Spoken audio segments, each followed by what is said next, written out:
જામનગર નજીક ખીજડીયા પક્ષી અભયારણ્યમાં 2 દિવસીય પક્ષી ગણતરી અભિયાન શરૂ કરાયું। જામનગર નજીક સ્થિત પ્રખ્યાત ખીજડીયા પક્ષી અભયારણ્યમાં વન વિભાગ અને મરીન નેશનલ પાર્ક જામનગર દ્વારા 2 દિવસ માટે પક્ષી ગણતરી યોજાઈ। આ અભિયાન અભયારણ્યમાં વસવાટ કરતી પક્ષીઓની સંખ્યા અને જાતિઓની સ્થિતિ જાણી શકાય તે માટે યોજાયું છે।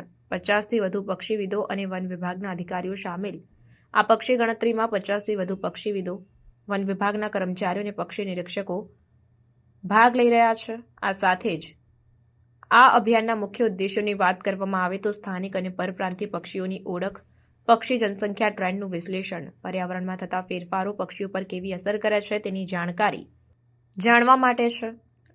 આ અભયારણ્ય ફ્લેમિંગો, પેલિકન, એગ્રેટ, હેરોન અને અનેક પરપ્રાંતીય પક્ષીઓ માટે વસવાટનું પ્રિય સ્થળ બની ગયું છે। પક્ષી ગણતરી દ્વારા માઇગ્રેશન પેટર્નની માહિતી પ્રાપ્ત થશે, સાથે જ લુપ્તપ્રાય પક્ષીઓનું સંરક્ષણ શક્ય બનશે।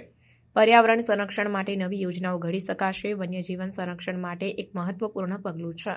પક્ષી ગણતરી દ્વારા અભયારણ્યના પક્ષી વૈવિધ્ય વિશે મહત્વપૂર્ણ માહિતી મળશે, જે ભવિષ્યમાં સંરક્ષણ પ્રયત્નો માટે ઉપયોગી સાબિત થશે। વન વિભાગ અને વિશેષજ્ઞોની આ સંયુક્ત મહેનત ખીજડીયા પક્ષી અભયારણ્યના સમૃદ્ધ પક્ષી સંસાધનને વધુ મજબૂત બનાવવામાં મદદરૂપ થશે।